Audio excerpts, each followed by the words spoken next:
सिर्फ मजम्मती बयानात काफ़ी नहीं है। नेतन्याहू के मुंह को खून लग चुका है। ऑपरेशन सिंदूर को हमारी अफवाज पाकिस्तान ने शिकस्त दी। फील्ड मार्शल सैयद आसिम मुनीर की क़यादत में पाकिस्तान आर्मी ने प्रोफेशनलिज्म भी दिखाया। आज पाकिस्तान का दिफा नाकाबिले तस्खीर है। हम शहीद जुल्फ़िकार अली भुट्टो के मकरूज़ हैं। बिलावल भुट्टो ज़रदारी अमन का सफ़ीर बन के दुनिया भर में पाकिस्तान के नरेटिव को पेश कर रहे हैं। हमारे मीडिया ने बहुत ही रिस्पॉन्सिबिलिटी दिखाई ऐसे वक्त में जबकि फ़ेक न्यूज़ का बाज़ार गर्म था। ये बजट जो है इसमें या तो आपको कर्ज नज़र आते हैं या कर्ज की अदायगी नज़र आती है या टैक्स नज़र आते हैं। क्या एक आम आदमी को कोई रिलीफ हासिल है? महंगाई बढ़ाई 60%, तनख्वाह बढ़ाई 10%। PTV के कॉन्ट्रैक्ट मुलाजमीन को 3 महीने से और रेगुलर मुलाजमीन को बेशतर को 2 महीने से तनख्वाह नहीं मिली। हरेसमेंट क्रिएट की गई FBR को गैर ज़रूरी इख्तियारात दे के। एक नैब का इदारा कम था। सोलर पे 18% टैक्स, दूध पे 18% टैक्स। किसानों को उनके हाथ में तक कशकोल पकड़ा दिया है। सिंध के K4 के मंसूबे को नज़रअंदाज किया गया है। एक जो है तसल्लुत कायम करना चाह रहे हैं, उसको बिल्कुल रिजेक्ट करते हैं। ये सोचना चाहिए हुकूमत को कि वो हमारे वोटों पे खड़ी है, हम वोट नहीं करेंगे।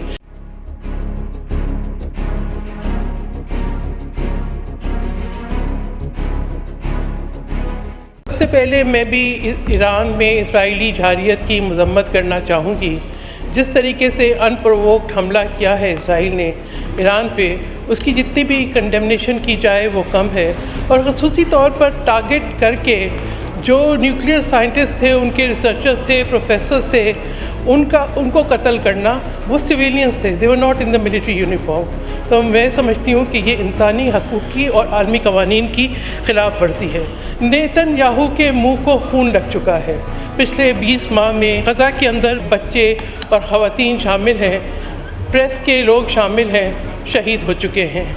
1,28,000 से ज़्यादा ज़ख्मी हो चुके हैं, लेकिन कोई रोकने वाला नहीं है। अब मैं समझती हूँ कि सिर्फ मजम्मती बयानात काफ़ी नहीं है। मुस्लिम ममालिक को यूनिटी भी दिखानी होगी और कोशिश करनी होगी कि अक़वाम मुत्तहिदा की सिक्योरिटी कौंसिल का इजलास हो ताकि इस जारियत को रोका जाए, इसको लगाम दी जाए। बार बार पीपल्स पार्टी के चेयरमैन बिलावल भुट्टो ज़रदारी का वो कमेंट याद आ रहा है कि नरेंद्र मोदी एक इंफीरियर क्वालिटी कार्बन कॉपी है नेतन्याहू की। तो भारत ने जिस तरीके से पाकिस्तान पे जहारियत दिखाई और उसके ऑपरेशन सिंदूर को हमारी अफवाज पाकिस्तान ने शिकस्त दी, तो मैं अफवाज पाकिस्तान को भी खराज तहसीन पेश करना चाहूँगी। फील्ड मार्शल सैयद आसिम मुनीर की क़यादत में पाकिस्तान आर्मी ने प्रोफेशनलिज्म भी दिखाया।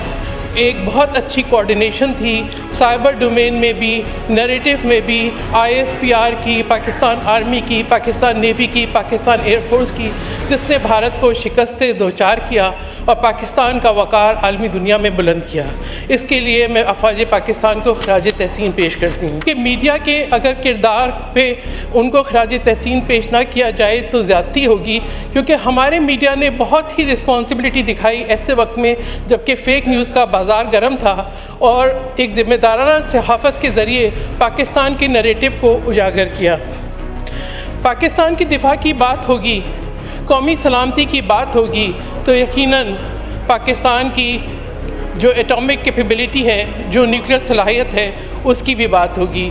शहीद जुल्फ़िकार अली भुट्टो के हम मकरूज़ हैं, जिन्होंने अपनी जान का नजराना दिया और पाकिस्तान को न्यूक्लियर पावर बनाया। पाकिस्तान के पास न्यूक्लियर कैपेबिलिटी थी, इसीलिए न्यूक्लियर टेस्ट हुए।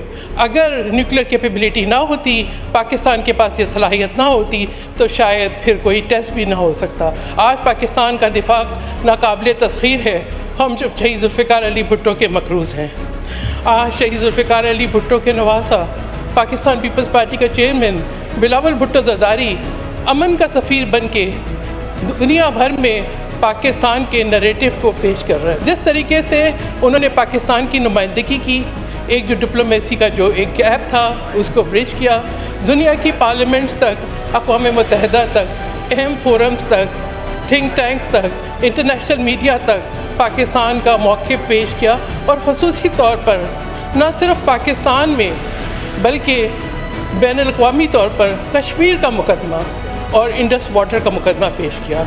उन्होंने लोअर रिपेरियन के राइट्स जो है उसके बारे में अवेयरनेस क्रिएट की, पाकिस्तान में भी और आलमी दुनिया में भी। उन्होंने इंडस वाटर ट्रीटी की लीगैलिटी को दुनिया में समझाया भी और उसके ऊपर हिमायत भी हासिल की। तो मैं ये समझती हूँ कि बिलावल भुट्टो ज़रदारी वो शख्सियत है जिन्होंने उस गैप को, उस खला को पुल किया जो पाकिस्तान बहुत अरसे से महसूस कर रहा था। मैं आज सिर्फ पाकिस्तान पीपल्स पार्टी की नुमाइंदा नहीं, मैं पाकिस्तान की आवाज़ बन के बात करूँ तो ये बजट हक़ाइक़ से बहुत दूर है। अगर मैं सिर्फ तालीम के शोबे की और सेहत की बात करूं तो मैं ये कहूँगी हम जो है पाकिस्तान को जिस तरीके के आज चैलेंजेस दरपेश हैं, हमारे 2.6 मिलियन से ज़्यादा बच्चे स्कूलों से बाहर हैं लेकिन तालीम के शोबे को नज़रअंदाज किया गया है। इसी तरीके से सेहत, इदारा सेहत के मुताबिक सेहत का बजट जो है वो 5% होना चाहिए जबकि हमारे 2.9% है। मैं समझती हूँ कि सेहत जो है ये इंसानी हकूक़ है, ये स्टेट की ज़िम्मेदारी है, इस पर तवज्जो देने की बिल्कुल ज़रूरत थी। लेकिन ये बजट जो है इसमें या तो आपको कर्ज़ नज़र आते हैं या कर्ज़ की अदायगी नज़र आती है या टैक्स नज़र आते हैं। पेट्रोलियम लेवी, अगर पेट्रोलियम लेवी लगती है तो उससे सिर्फ पेट्रोलियम की प्राइस नहीं बढ़ती, हर चीज़ की प्राइस बढ़ती है। इन्फ्लेशन एक आसेब बन के पाकिस्तान के अवाम को खा रहा है, एक ऐसा आसेब जिसका सामना हम रोज़ करते हैं। हुकूमत के अदाद शुमार कुछ भी हो, लेकिन क्या एक आम आदमी को कोई रिलीफ हासिल है? कोई रिलीफ हासिल नहीं है। रिलीफ हासिल हो तो ना जराइम बढ़ते हैं, ना ह्यूमन ट्रैफिकिंग होती है, ना ही जो है लोग दहशतगर्दों के आलाकार बनते हैं, ना ही ख़ुदकशियाँ करते हैं, ना ही जो है भिखारी बनते हैं। आज पाकिस्तान का नाम बदनाम हो रहा है कि भिखारी एक्सपोर्ट हो रहे हैं। ये इस वजह से कि हुकूमत की खुद इंसारी की तरफ या डोमेस्टिक इंडस्ट्री को प्रमोट करने की तरफ कोई तवज्जो नहीं है। अहम मसाइल हैं जिसके पे वोट करने से पहले पीपल्स पार्टी को भी और बाकी अवाम को भी सोचना चाहिए। क्या हुकूमत जो है तनख्वाह के नाम पे कहती है कि जी तनख्वाह बढ़ाई 10%, महंगाई बढ़ाई 60%, तनख्वाह बढ़ाई 10%। आप मुवाजना करें कि अगर 10% तनख्वाह बढ़ेगी और 60% महंगाई बढ़ेगी, उसके बाद टैक्स होगा, आपको तनख्वाह मिली टैक्स, आपका पैसा बैंक में गया टैक्स, आपकी ऑनलाइन ट्रांजैक्शन हुई टैक्स, आपने कोई ख़रीदारी की टैक्स। तो बात ये एक आम आदमी के पास, एक सैलरीड क्लास के पास बचता क्या है? फिर अब जिस तरीके से फाइनेंस बिल के अंदर एक हरेसमेंट क्रिएट की गई FBI को गैर ज़रूरी इख्तियारात दे के कि वो किसी को भी चाहे अरेस्ट कर ले शुबे की बुनियाद पे। एक नैब का इदारा कम था जिसने किसी शरीफ आदमी की इज्जत रहने नहीं दी। मैंने जब 2020 के अंदर नैब की अब्यूज़ पे रिपोर्ट बनाई थी तो उस वक्त तक 13 अफराद नैब की कस्टडी में अपनी ज़िंदगी हार चुके थे और उसके अंदर ब्रिगेडियर असद मुनीर का भी नाम आएगा, प्रोफेसर डॉक्टर ताहिर अमीन का भी नाम आएगा।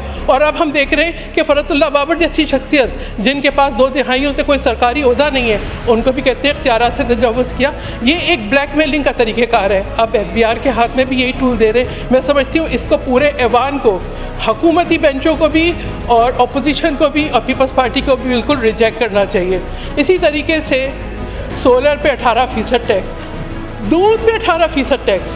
आप ये देखें अब लोग क्या करें, दूध भी कोई आपके लिए जो है कोई एक ऐसी, मैं कहूँ कि फैसिलिटी है, कोई ऐसा जो है अयाशी का ज़रिया है जिस पे 18% टैक्स लगा दें।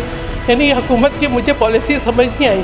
फिर सोलर पे एक तरफ हम कहते हैं ग्रीन एनर्जी प्रमोट करो, दूसरा हम कहते हैं कि सोलर पर टैक्स हो। क्या सोलर के पे टैक्स पे पीपल्स पार्टी तो कम से कम वोट नहीं देगी? मैं समझती हूँ बाकी भी ऐवान के मेंबर्स अगर इस अहमियत को समझें कि सस्ती बिजली की क्या अहमियत है तो उनको भी जो है बिल्कुल वोट नहीं देना चाहिए। तनख्वाह की मैं बात कर रही थी, 10% इजाफा। 10% इजाफे को स्पीकर साहब हम जब काउंट करेंगे जब किसी को तनख्वाह मिलेगी, PTV के मुलाजमीन को 3 महीने और 2 महीने, कॉन्ट्रैक्ट मुलाजमीन को 3 महीने से और रेगुलर मुलाजमीन को बेशतर को 2 महीने से तनख्वाह नहीं मिली। उसके अंदर भी जो है एक प्रेफरेंस है कि कौन आपको पसंद है, कौन नहीं पसंद है, किसको तनख्वाह देनी है, किसको नहीं देनी है। एक इम्तियाजी सलूक जो है वो बर्पा है।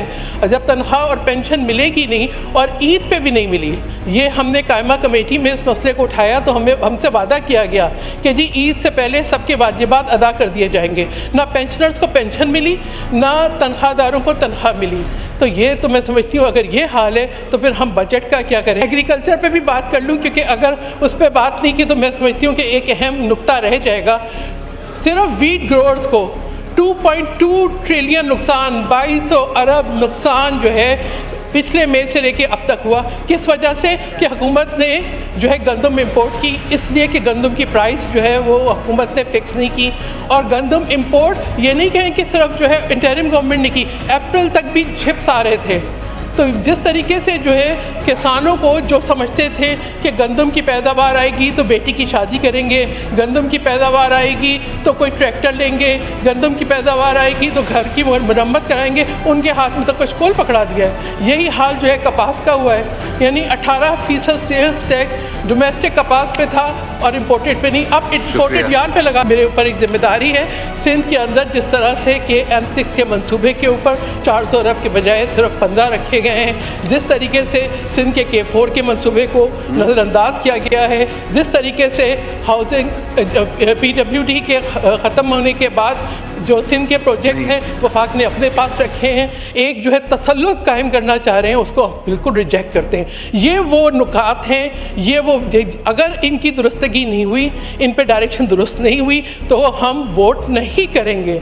इन नुकात पे बिल्कुल वोट नहीं करेंगे। ये सोचना चाहिए हुकूमत को कि वो हमारे वोटों पे खड़ी है, लिहाजा उनको इस बात की लाजमी इंश्योर करना चाहिए कि जो हमारी सेंसिटिविटीज़ हैं उनका ख्याल रखें, वादे झूठे ना करें, वादे वो करें जो वफा हो जाए। और अगर नहीं कर सकते, जब तक ये तब्दीलियाँ नहीं होंगी, peoples party will not vote. ख़वातीन की नुमाइंदगी की बात करते हैं तो ख़वातीन को उनके तनासब के हिसाब से उनको भी बजट में उनके लिए भी वही रखें जो इंसेंटिव्स जो आप बाकी मेंबर्स के लिए रखते हैं, उनको भी जो है डेवलपमेंट बजट में उसी तनासब से शेयर मिलना चाहिए। उनके ऊपर भी उतनी ही जिम्मेदारी है, वो भी उनका वोट का भी वही हक है। फिर इसी के साथ साथ स्पीकर साहब मैं ये कहूँगी कि यकीनन जो है पार्लियामान के लिए बजट रखा होगा और कुछ नहीं है तो कम से कम हेल्थ एंड हाइजीन की बात है, यहाँ के टॉयलेट्स ही अपग्रेड करवा दें, ख़वातीन का सर्विस सेंटर अपग्रेड करा दें। इस काबिल नहीं है को इस्तेमाल किया जा सके। These are the basic needs. बहुत शुक्रिया। इस शेर के साथ मैं जो हूँ अपनी तकरीर का अख्ताम करती हूँ कि बात ख़त्म नहीं हुई। अपने होंठ सिए हैं तुमने, मेरी ज़ुबान को मत रोको, तुमको अगर तौफीक नहीं मुझी को सच कहने दो। यह भी जालिब का शेर है और आज बिल्कुल सही आता है।